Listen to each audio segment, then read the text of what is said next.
Merck, when it developed the drug, was told by FDA and CDC, we want you to develop this for those vulnerable populations. And the populations, when they didn't buy it, Merck went back to the agencies and saying, you told us to develop this vaccine, nobody's buying it. And CDC said, don't worry, we'll just recommend it for children. We'll force everybody to buy it. The good news is that they had the meeting of ACIP, which is the board that recommends policy to the FDA and the CDC on vaccines. And the good news is today ACIP voted to end the CDC's recommendation of Hep B shots for all babies at birth. So I don't know if you know, but they give it, that's the first shot they give a baby. A baby's, I don't know, a few hours old, and they jab them with a Hep B vaccine.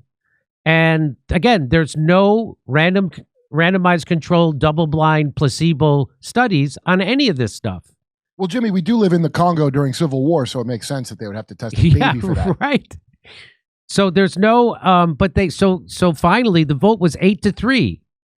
The ACIP now recommends that individual-based decision-making for parents deciding when or if to give the HPV vaccine to infants born to HB negative mothers. Parents and healthcare providers should consider vaccine benefits, vaccine risks, and infectious risks. Well, the problem is we don't know what the actual risks are because they don't do those studies. That's the problem. Would you need to? So here, double blind means I extra don't know what will happen. So here, now watch this. So they went around, they took the vote. It was 11 people voted. 8 voted to recommend taking it off the schedule, the Hep B vax, but 3 people voted to keep it. And let's just watch a little bit of this. Dr. Meissner. I have no conflicts. And I will just say, we've heard do no harm is a moral imperative. We are doing harm by changing this wording. So he's claiming, this doctor claims he has no conflicts of interests, and he says that we are doing harm to babies by changing the policy of giving them a Hep B vaccine when they're born. Now, there's only way you can contract Hep B is through unprotected sex or intravenous drug use. Now, how many babies are having unprotected sex? Now, I was a cool baby, Jimmy. I know that. I mean, I've met a couple of whore babies. I was a really cool leather jacket when I came out. I've walked into a nursery and I've seen some 3-day-old giving blowjobs. Oh my dear God! And so he's saying. So let's listen to this again. Dr. Meissner. I have no conflicts. And I will just say, we've heard do no harm is a moral imperative. We are doing harm by changing this wording. And I vote no. Roger. Dr. Milhound. Dr. Kurt Metzger, no conflicts of interest. I vote yes. Dr. Hiblin. Dr. Hiblin, no conflicts of interest. I agree with Dr. Meissner that this has a great potential to cause harm, and I simply hope that the committee will accept its responsibility when this harm is caused, and I vote no. So there's 2 doctors who I'm pretty sure are just lying through their teeth, or they're the worst doctors in the world, because how do they know it's going to do harm? No conflict of interest? I bet they have conflict of interest, Jimmy. So how quite the opposite. I bet they do, but also they don't know. So the data that doesn't exist. This is from Dr. J.B. Hanley. He says ACIP voted to unrecommend the Hep B birth dose, but there's the problem. They still can't weigh the other side of the ledger. Let me just read this. Watching this vote unfold, I couldn't help but notice the absurdity of the debate itself. Committee members who opposed the change kept saying variations of the same thing. Quote, we heard do no harm as a moral imperative.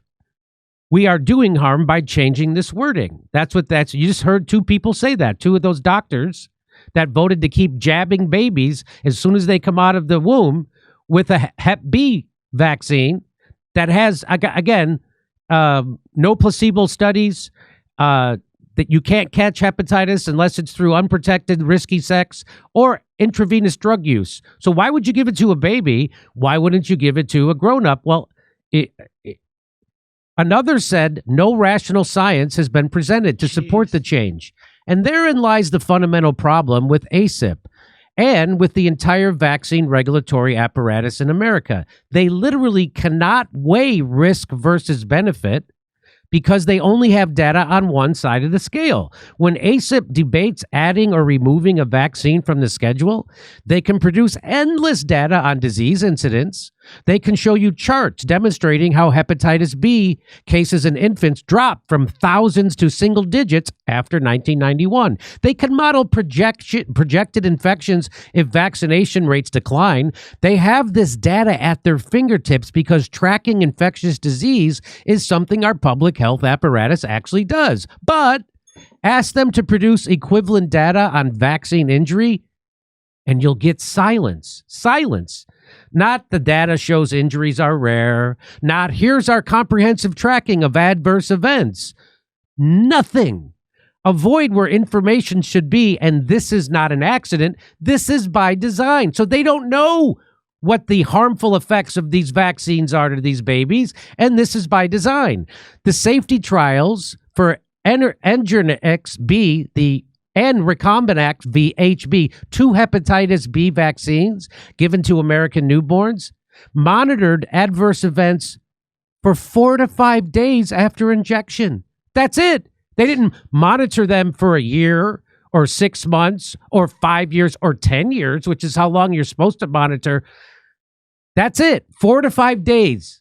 So if your baby develops seizures on day 6, or regressed into autism over the following months, or developed autoimmune disease in the following year, none of that would appear in the pre-licensure safety data. And it's just like if you got the COVID vaccine and you died the next day, they didn't count you as being vaccinated. They counted you as being unvaccinated for at least 2 weeks after your vaccine. The same sort of thing. And the post-market surveillance VAERS is a voluntary reporting system that the CDC itself acknowledges captures only a tiny fraction of adverse events, meaning vaccine injuries. A Harvard-funded study found it captures perhaps 1% of actual vaccine injuries. Vaccine Court has paid out over $5 billion in claims while simultaneously being structured to make filing nearly impossible for average families. So when Dr. Cody Meisner, the guy we just showed you, voted against removing the Hep B birth dose and said he saw clear evidence of the benefits but not the harms, he was accidentally revealing the entire rotten structure. Of course he doesn't see the harms because nobody is systematically looking for them. So those doctors are either 100% corrupt liars or the worst doctors I've ever seen in my life. I would lean towards the former. You heard how they said it. It sounds like when somebody goes no homo, but you got a great ass, Jimmy. Like if they said it like that, like no conflict of interest, but this is really bad. So I don't think it's going out on a limb here to say that they know exactly what they're doing the entire time and they just want money. There's no way they can be smart enough to be a doctor and they don't know what's happening. This makes them. I think it's worse than money. I think it's intentional harm on the population in general, like Mengele. I think money, that would be a nicer motive than how evil these people are. Hey, if you want to hear how and why the Hep V vaccine got added to the children's schedule, stick around. We'll be right back after a quick brief message from our sponsor. Hey, microplastics are infiltrating every part of our lives. Scientists estimate we now consume a credit card's worth of plastic every single week. Through our food, water, and even the air we breathe. One study found plastic particles in 100% of human lung samples. Nobody's safe from exposure. It gets worse. These plastics don't just sit in your body. They cross the gut lining, leach into your blood, and disrupt everything. They've been shown to alter gut bacteria, suppress your immune response, and increase your risk for neurodegenerative disease, metabolic disorders, and cancer. Some plastic toxins like BPA and phthalates mimic hormones, interfere with fertility, and damage DNA. Even if you eat clean and avoid packaged foods, you're still being exposed. You can't opt out. But your gut can help you fight back. Kimchi 1 from Brightcore Nutrition is potent ally in this toxic world. It's packed with over 900 probiotic strains, unique to Kimchi and proven to break down BPA, helping you detox from the inside out. It doesn't just support digestion. It helps protect your cells, your brain, your hormones, and your future. Your body was never designed to handle plastic, but your gut was designed to protect you. You just have to give it the right tools. Right now, you can get 25% off with my code Dore at the link below. For an even better deal, call my friends at Brightcore and give up, and you can get up to 50% off and free shipping. The number, 888-253-0418. Do you want to know how the hepatitis B vaccine got added to the child schedule? It was because they invented this vaccine and nobody would take it. And people were taking it. That's gross. So what they decided to do was they go, don't worry, we'll just add it to the child schedule. And this is so Robert, so the prior CDC ACIP justification for giving hepatitis B vaccines wasn't about protecting the health of children. Children should never be used to shield, as a shield to protect adults. And Robert Malone, the guy who invented the mRNA vaccine platform, says, just so we're all clear, historically, this is why the CDC ACIP recommended Hep B vaccines for children. Right there, this is from the New York Times. That's from March 1st, 1991. If adults won't go for the shots, then give them to babies. That's criminal. Is that on the side of the box? That's how that happened.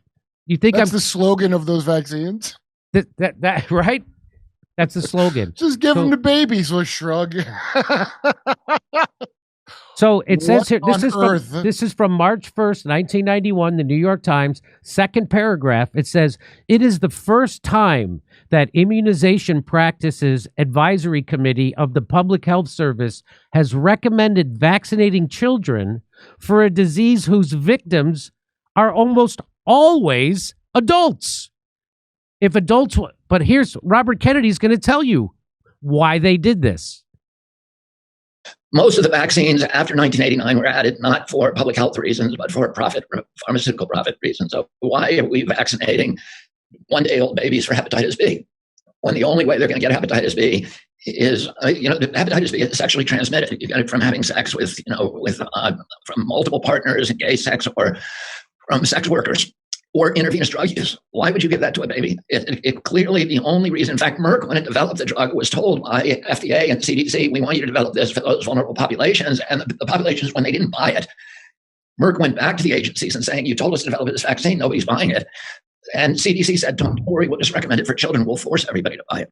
So that's how it got on the schedule. There's no medical justification. It's true that you can get hepatitis B from an infected mother, but every mother in every hospital in the United States is tested for hepatitis B, so you can identify the kids who would benefit. You don't give it mass population-wide. So people weren't taking it. And so they're like, oh, we'll just give it to the kids. This is like in Catch-22 when the guy had chocolate-covered cotton balls, and they were like, you can't feed people cotton. He goes, well, they better eat it because I bought all this cotton. That's what this is. Yeah. I mean, fluoride's got to go in your water. We have all this extra fluoride from the old plant, and it's got to be dumped in your water. So the solution to pollution is dilution. What's that? I never heard that. You never heard that? Mm-mm. Yeah, so that's how they got rid of the poison fluoride. They just diluted it, put it in our water, and they said it was good for us. And of course, it lowers the IQ of people. Yeah, that's documented. Dumber than I should have been. That's documented. So if you grew up drinking tap water with fluoride in it, you're probably dumber than you should have been. I'm going to take probably out of it and say definitely. You're definitely dumber. So that's why I have a reverse osmosis machine in my house to take out all that stuff. We actually have a sponsor of Cove Pure is our sponsor. Makes great tasting water. Fantastic. And it's reverse osmosis. So it takes out all that garbage. It takes out all the fluoride, all the chlorine, all the everything, all the forever particles, everything. So makes me feel good to promote something that I use it. We have it in our house. Anyway, there you go. Good on ACIP, and that's a big deal that would not have happened if RFK Jr. did not become health secretary, because he put actual doctors he took the doctors out of there that had obvious conflicts of interest, and he put in real doctors who are going to do evidence-based medicine. And so, I mean, I know It's just amazing to me that people who are smarter than me, have zero questions when they have a baby and they let them jab their baby on day one with a Hep B vaccine. And they don't even know why. I ask them, I talk to them. I go, why would you let them give your baby on day one a Hep B vaccine when the only way they can catch it is when they're an adult and they use intravenous drugs or have unprotected sex? Why not wait till they're an adult to give it to them, the Hep B vaccine? And my friends just literally say to me, that's the first one they give them. What am I supposed to do? Well, you're supposed to not let them. That's what I would do. I mean, look, it's LA, dude. They're not known for their great parenting out there. Yeah, it's not known for. You're supposed to protect attention to things that affect your children. LA. Yeah, you're supposed to protect your kid. That's what you're supposed to do at all costs. In LA, you're not. In LA, you're supposed at all to costs. You're going to let somebody. You're going to let some big pharma dictated medical procedure that your kid doesn't need. I'm gonna have a and there's no placebo studies to prove its efficacy. There's no placebo studies to prove it's safe. I'm not a scientist. It's just that's what you're supposed to do. You're supposed to be there and advocate for your child. That's what you're supposed to do. I'm a parent, not a medical guy. Now, people will say, "Well, Jimmy, you're not a parent, so what are you?" So that's okay. All right, I guess I should shut up. You sound better than the parents you described, Jimmy. You sound better than them. It sounds like I know my mother would have never allowed anything like that. I all due credit to my mother.